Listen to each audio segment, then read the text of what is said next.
Sa praise and worship team, minsan tayo ay full band, minsan naman ay acoustic setup. Depende kung sino ang nag-confirm or sino ang available for that specific service, di ba? At minsan kailangan nating mag-iba ng areglo. Bilang music director or band leader, kailangan natin mag-isip ng paraan kung paano natin mapupunan yung mga wala doon sa specific service na yun. Paano kung sabihin ko sa inyo na kumpleto man o hindi ang banda for that specific service ay pwede pa rin natin makamit ang full sound? That's exactly the gap Multitracks.ph was made for. Multitracks.ph is the home of Multitracks here in the Philippines. A platform na nagbibigay sa inyo ng studio quality instrumental tracks called Multitracks for thousands of worship songs. Instead of relying only on your live band, you get individual tracks, drums, keyboards, guitars, background vocals that you can mix live during your service.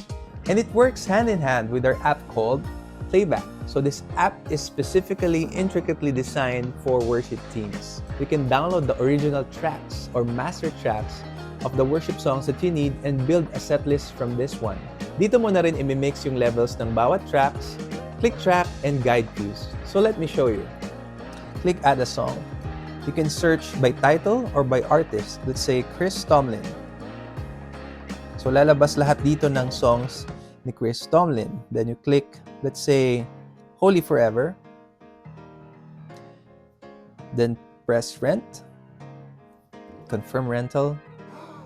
At yan, makikita mo, dina-download na niya ngayon yung Holy Forever na nasa original key na D flat.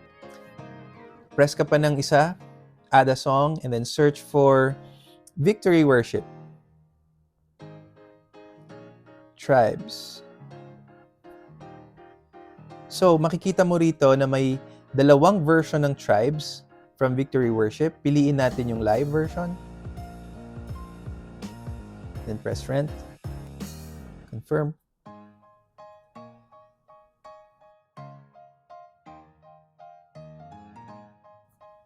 Ayan, ang dalawang kanta na download na natin na napakabilis. Wala pang 1 o 2 minuto na download mo na yung songs. And makikita natin, for example, dito sa Holy Forever, naka-divide na or naka-segregate na yung bawat sections ng kanta. CO for count off, I for intro, V1 for verse 1, PR for pre-chorus. Dito naman sa baba, makikita natin lahat ng faders na naka-assign sa click, sa guide cue, at sa lahat ng tracks na available for that specific song. So, pwede nating i-adjust, hinaan, lakasan, i-mute by clicking the name. So, pag clinic mo yung drums, mawawala yung ilaw ng drums. Ibig sabihin, naka-mute na siya. Gagawin mo yun kapag present ang actual drummer mo doon sa worship team. So, marami kang pwedeng gawin. Ang click ay may iba ring subdivision. So, may quarter notes, may 8 notes, at hanggang 16 notes, pwede rin. As of today, meron tayong 36,000 songs na pwede nyong gamitin right here from Playback. 36,000 songs para magamit nyo every Sunday. And currently, we're adding a huge number of Filipino worship songs to this catalog. Kaya i-comment mo dito sa baba kung may gusto kang marinig or kung may gusto kang maisama na Filipino worship songs dito sa Multitracks. This is great news for churches here in the Philippines dahil kumpleto man o may kulang sa banda for that specific service ay pwede pa rin nating makamit ang full sound. Ngayon, pumunta ka sa multitracks.ph, i-search mo yung catalog.